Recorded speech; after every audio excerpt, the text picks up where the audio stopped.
Masih ingat Aklani, mantan Kades korupsi dana desa 988 juta rupiah, kini merengek minta keringanan hukuman.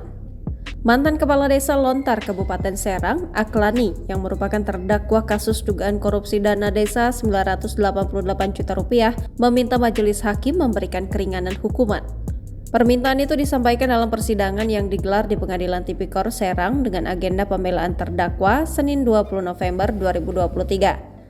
Aklani mengaku menyesali perbuatan yang dilakukan ketika menjabat sebagai Kades Lontar, Kecamatan Tirtayasa, Kabupaten Serang periode 2015 hingga 2021. Mohon Yang Mulia, minta hukuman seringan-ringannya mungkin setahun saja, kata Aklani di hadapan hakim dan jaksa. Diketahui jaksa penuntut umum Kejari Serang menuntut 6 tahun penjara, denda 250 juta rupiah, dan uang pengganti 790 juta rupiah pada Aklani. Jaksa menilai terdakwa terbukti melanggar pasal 2 ayat 1 Jungto pasal 18 Undang-Undang tentang Pemberantasan Tindak Pidana Korupsi.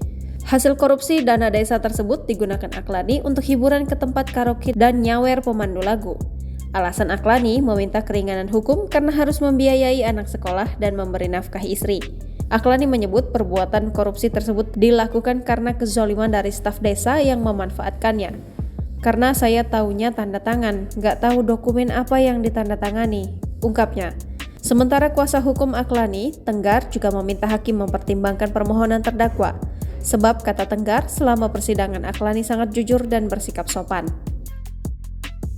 Download Tribun X sekarang, menghadirkan lokal menjadi Indonesia.